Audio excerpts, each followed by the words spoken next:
Luwak, saya beranjak ke kawasan Sekuting Terpadu, lokasi Masjid Islamic Center Baitul Mukhlisin. Kawasan ini benar-benar tertata rapi dan sejuk. Banyak warga yang terlihat berekreasi di sini.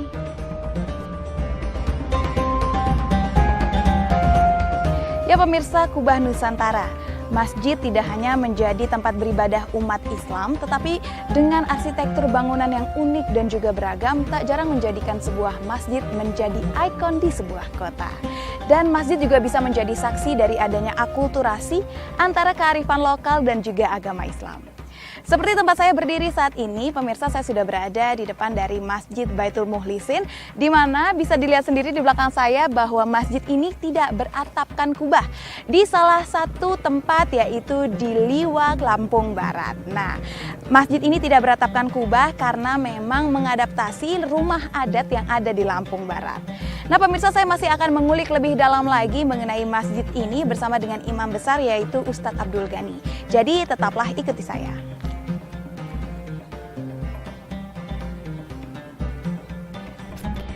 Masjid ini disebut juga sebagai Masjid Bintang Mas karena pada atapnya memang terdapat lapisan warna emas yang berkilauan saat terpapar cahaya.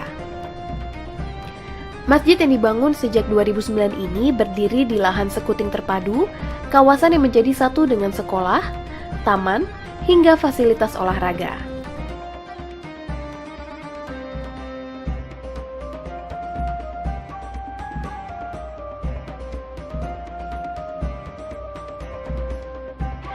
Pemirsa, sekarang saya akan bertemu dengan imam besar, yaitu Ustadz Abdul Ghani. Assalamualaikum Bapak, selamat siang. Boleh minta waktunya sedikit kita ngobrol-ngobrol sebentar ya Pak? Boleh, ya? Pak, ini kan masjidnya besar sekali nih Pak. Boleh diceritakan sedikit mengenai arsitektur yang ada di masjid ini Pak? Iya, jadi Islamic Center ini ada namanya Masjid Islamic Center Baitul Mukhlisin. Jadi diawali dari kebutuhan sebenarnya. Ketika Lampung Barat event tahunan MTQ ya, Provinsi Lampung. Jadi ada kebutuhan itu, makanya dibuatlah Islamic Center. Dimulai pembangunan tahun 2009 dan penyelesaian yaitu belum selesai semua sih, karena kebutuhan MTQ 2010 akhirnya digunakanlah untuk sarana MTQ awalnya seperti itu.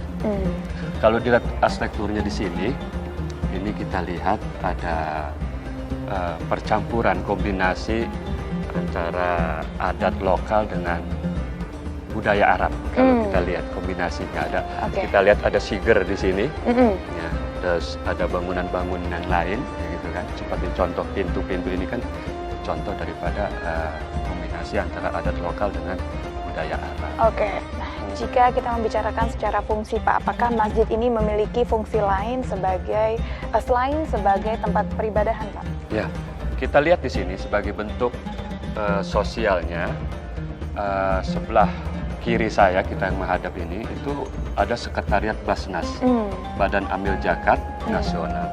Basnas di Lampung Barat ini fungsinya sebagai bentuk sosial karena yang kita tahu pegawai negeri dan pengusaha-pengusaha di Lampung Barat itu setiap bulan sudah dipotong otomatis untuk zakat. Nah, zakat profesi namanya kan. Nah, itu dikumpulkan oleh pemerintah daerah dan ditampung muaranya ke Basnas ini. Nah, gitu Basnas itu nanti akan disalurkan kepada orang-orang yang berhak. Gitu. Itu bentuk sosial yang pertama. Yang kedua tentunya sebelah kanan saya ada kantor Majelis Ulama Indonesia Lampung Barat. Ya tentunya di situ MUI ini tidak hanya bentuk keagamaan juga, tapi ya bentuk-bentuk sosial, dakwah dan lain sebagainya.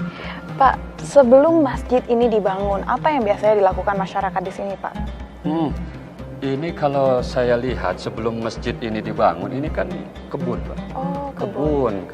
Jadi bagian daripada masyarakat untuk berladang, gitu kan. Tapi yang saya tahu memang ini tanahnya sudah milik pemerintah daerah, gitu kan.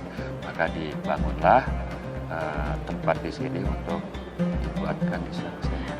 Setelah masjid ini jadi, apakah ada perbedaan di tengah masyarakat, Pak? Ya jelas dong, Pak. Ada perbedaannya.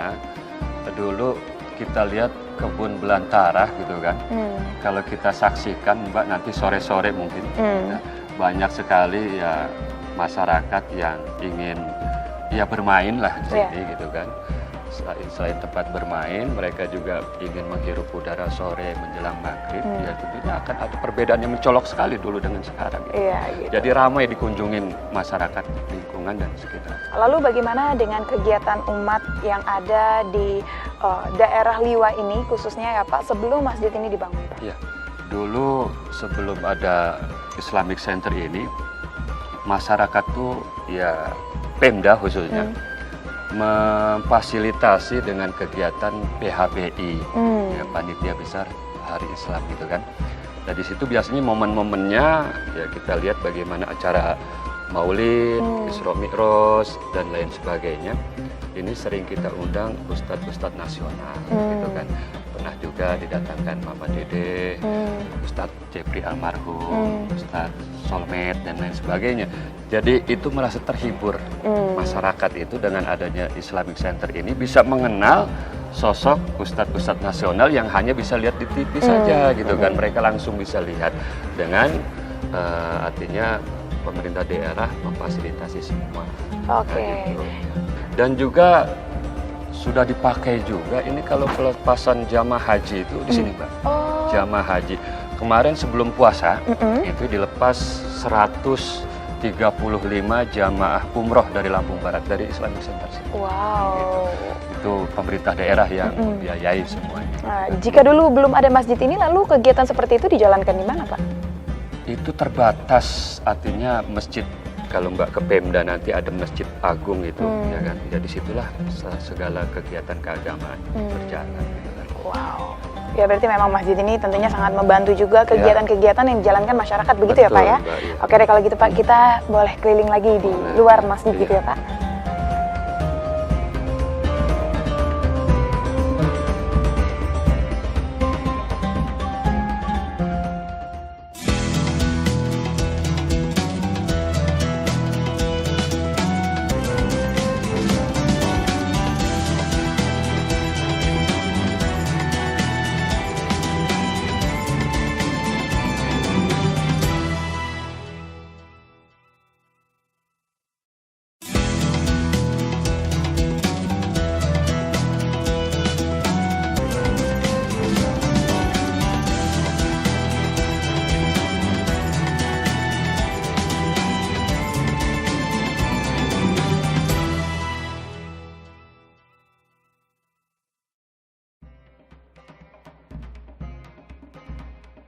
Luas bangunan yang mencapai 1.000 meter persegi ini memiliki kapasitas hingga 7.000 orang lebih.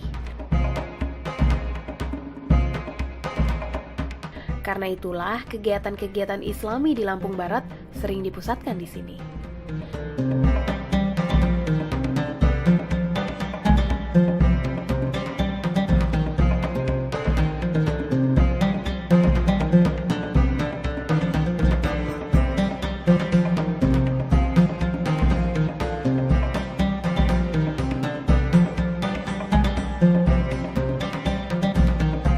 Selain berbincang dengan Ustadz Abdul Ghani, saya juga berbincang dengan pengurus masjid yakni Pak Amin soal kegiatan lain yang dilakukan di masjid.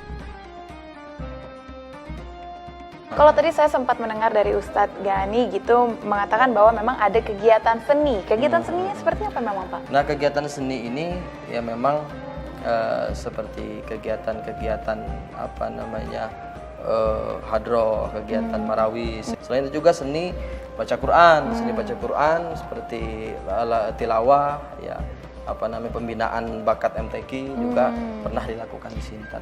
Dari sekian banyak kegiatan yang dilakukan, apakah sudah ada semacam pencapaian begitu Pak yang dicapai?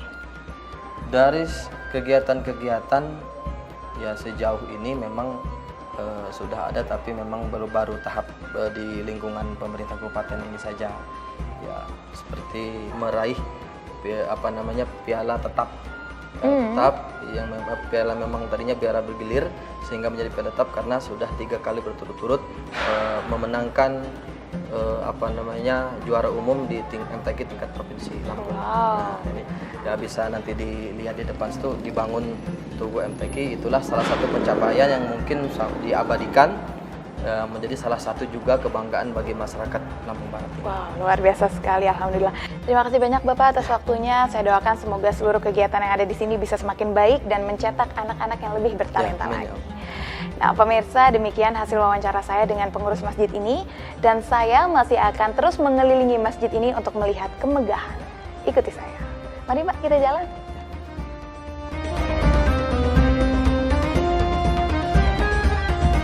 Desain Masjid Bintang Emas memang cukup unik, dan kabarnya dalam arsitekturnya juga memasukkan filosofi-filosofi Islam di dalamnya. Saya pun berbincang dengan Kepala Dinas Pekerjaan Umum dan Perumahan Rakyat, yakni Pak Ansari, untuk memaparkan bagaimana awal mula desain masjid ini muncul hingga akhirnya menjadi ikon di Lampung Barat.